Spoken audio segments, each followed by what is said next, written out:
Hi guys. Okay, so as promised, I'm going to do my best to show you how to draw the torus pattern. And hopefully I don't confuse you instead. But you want to, we're gonna make a guideline circle first. And it's not going to be part of the actual torus, it's a guideline. And so as we work through this geometry, it can get kind of confusing with all the lines and you can get sort of lost in it.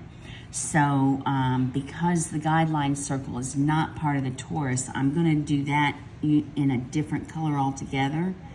And on my board, I use like a lighter, or I just like barely mark it with the pencil so it's really light, because I want to erase it anyways, and I don't want to it's just easier to avoid confusion if you can distinguish this guideline circle from the rest of the torus. Okay, so, and you want the guideline circle to be about half the distance from where you're wanting your torus itself to end. So if we were gonna like have the torus take up this whole sheet of paper, then I would make the guideline circle about half the distance of the paper. And of course, you would start putting your compass in the center of your piece. So once you decide where you want it, go ahead and mark yourself a circle. And the distance that you have now opened the compass is where the compass needs to stay through this whole thing, through the whole process of drawing this torus. Don't open or close your compass. It needs to stay locked in this distance. All right. Once you've got your guideline circle down, swap out your pencil for whatever pencil you're using to do the torus itself in. I'm gonna just use a regular old graphite pencil. And again, compass staying locked in its distance, and even check it, make sure you haven't like accidentally wiggled it. So put your pen back in that center hole and check the distance and make sure you're still good. Accuracy really matters with this geometry stuff. Okay, now pick any place on this guideline circle to put your compass pen. It doesn't matter where, but make sure that you put the pen on the line of the circle, not above, not below. Okay, and then draw a circle. That circle, if everything's where it should be, will pass through the center of the guideline circle, which it does. All right, once you've got the first circle down, all the other circles are going to start where the previous circle intersects with the guideline. So I'm talking about this spot right here. That's where I'm gonna plant my compass pen next. And I'm gonna put it right where those two circles intersect, right in that point. Again, accuracy matters. And I'm going to make another circle. And I'm gonna do this all the way around for a total of 6 times. And just keep checking, making sure that your pencil is passing through that center point. Make sure nothing's getting knocked out of position. And not only will it pass through the center point, but it will pass through the intersection of the previous circle. So it's gonna pass through this point and the center. And it does.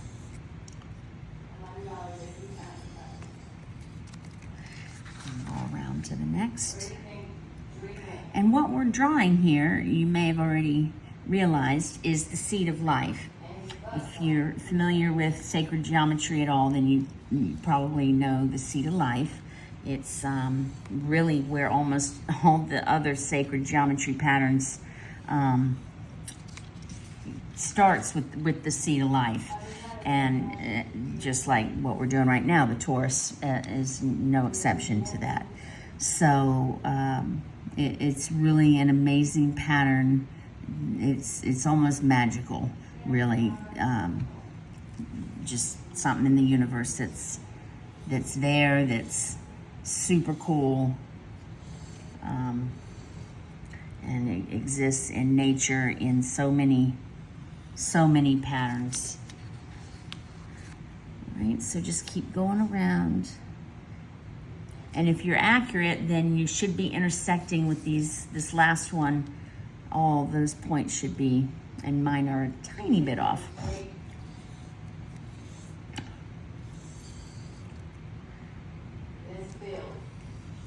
Okay, so now we have the seed of life. You see the pretty flower in the center. This is a pattern right here that you can, do stuff with. You can erase line, you can erase this out here and just have this pattern in here. There's all kinds of things that you can do with it once you start to see the patterns. Okay, now, once you have the seed of life, I want you to notice something here. You can actually use the seed of life to make your grid. Instead of using a stencil or a protractor, you can draw yourself a seed of life, and you can make intersections or a flower of life and get even more grid lines. And what I mean by that is right here where these two circles, every point where these outer circles are intersecting. So here, here, here, here, here, and here. Okay, you can connect those points with the center and across to the opposite one, and you will get regularly spaced grid lines by doing that all the way around. But we don't want to make lines because we don't need lines for what we're doing here. And it will just only cause confusion. What we want to do is just find the center of this petal here. So this petal right here, we want to identify the center, and we do that by lining up our ruler with these intersecting points here, here, and in the center. So line all three of those up in the center, and then you're just going to mark on your circle guideline like that. So now we have split this petal in half. And we're going to do that all the way around.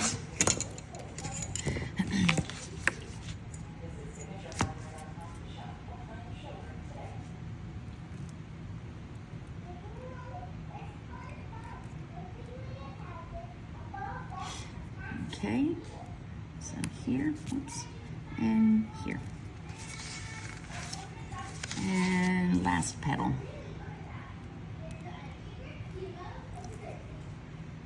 Here and here.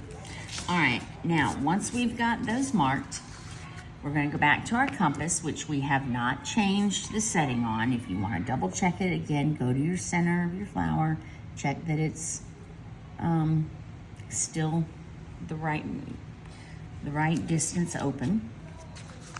And we're going to do kind of the same thing that we did to make our seed of life, except we're now going to plant our compass pin on each of the marks we just made when we split those petals in half. So I'm going to put my compass pin right on one of those marks and draw a circle. And again, your compass should be going through the center, and it'll pass through the other on each side marks that you just made. So go all the way around and do that. And I lost my place.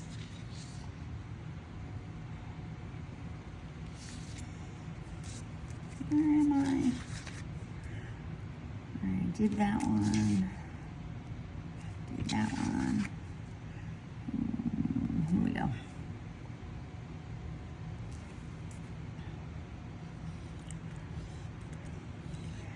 Really got to focus when you're doing this stuff.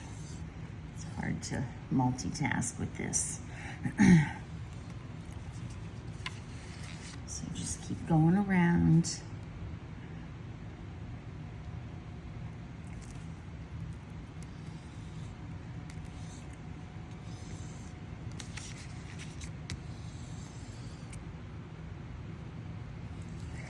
You want to make sure you got a good sharp pencil for this, especially as we get more circles on here. Things start to get a little tight, especially in the center.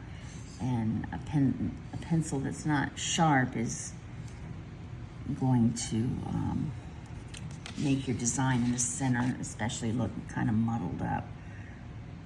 Right.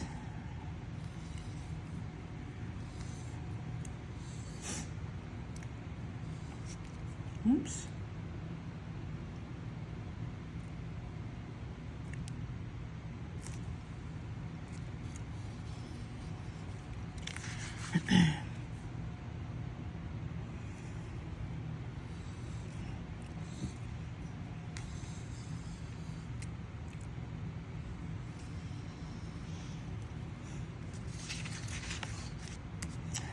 That's all of those. So we're starting to get something resembling the torus. We have one more pass of what we just did. We got to do one more time to get the true torus, but you could stop here, and this is a really cool design that you could use in your center, or even just a whole mandala. You can make it bigger, and it's really pretty. Okay, again, leave your compass where it's at.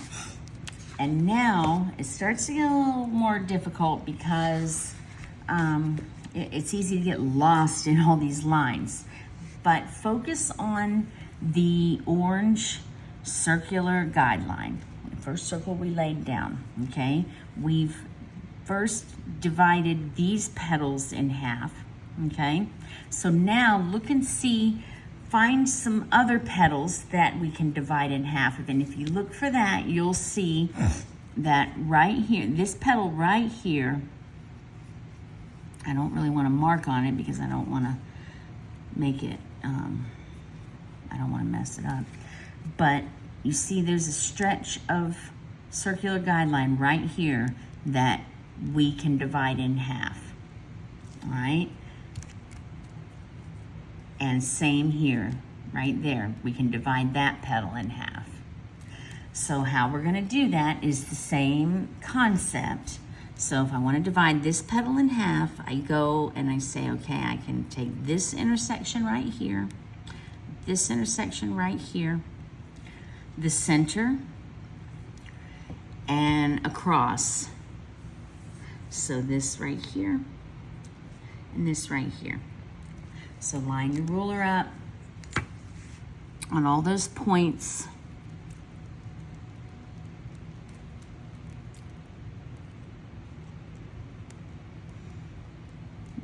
My stuff is a little off. I'll just do my best. Okay, so once we get it lined up, again, we're going to be marking, I'm really off here. Let me see what's going on. Okay, I'm just going to use these intersections right here. Mark again in that center guideline. So now we've split this petal in half, and mine is definitely a little off. And then keep your ruler, don't pick your ruler up and try to put it back down. You're gonna have to refocus each time to where you're at. So we had our ruler here, just slide it over to the next petal, to those intersecting points, and mark your circular guideline. And then see where the next petal is, it's right here. So slide it over, oops, and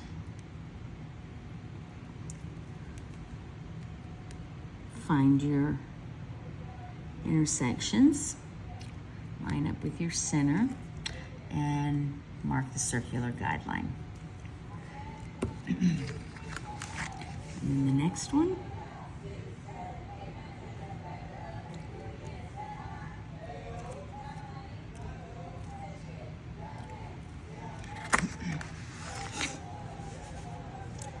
And the next one.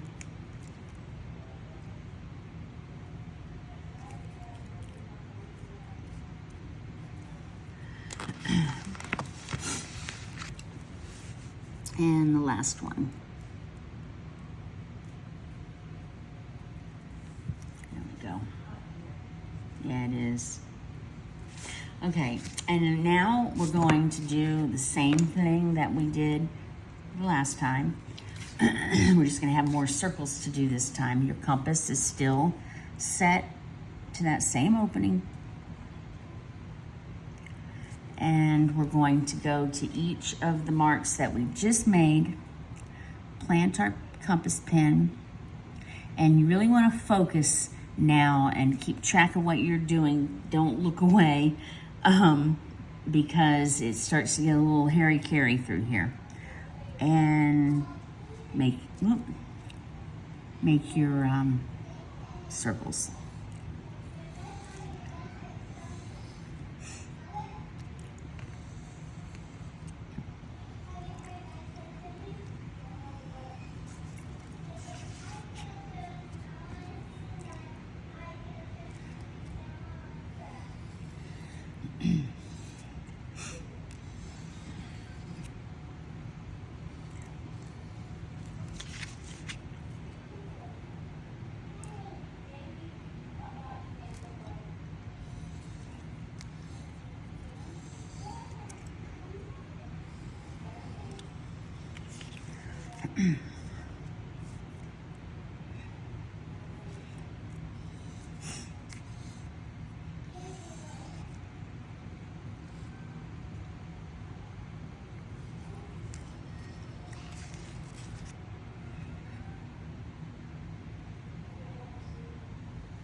Oops.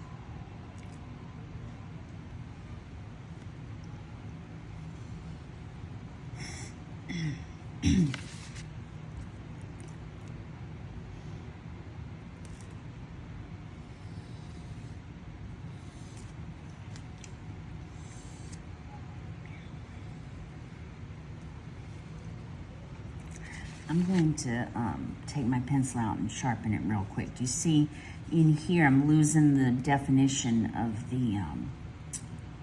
the flower because my pencil is dulling out. Okay, but don't change your compass and check it after you sharpen. Make sure you're still good. Okay, and where was I? Oh boy. This is what's hard, is when you stop and then pick it back up, figuring out where the heck you were. All right, we did that one. We did that one. All right, there we go. Much better.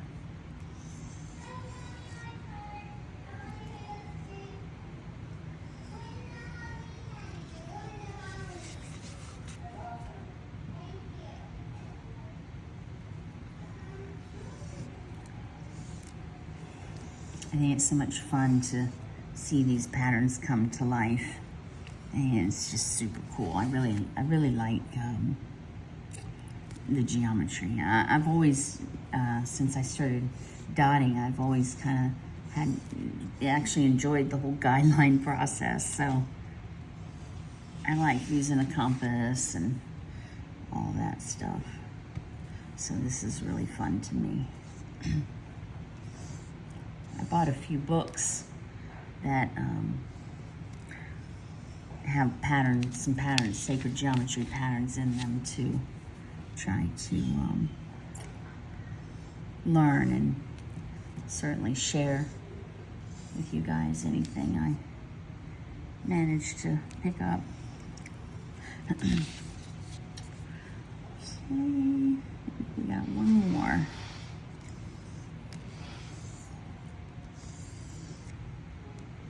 All right, there we go. And there it is. There's your torus.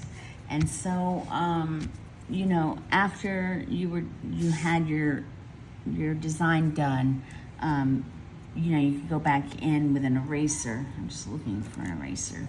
And erase that circular guideline so that it's not causing any confusion for you. So that's it.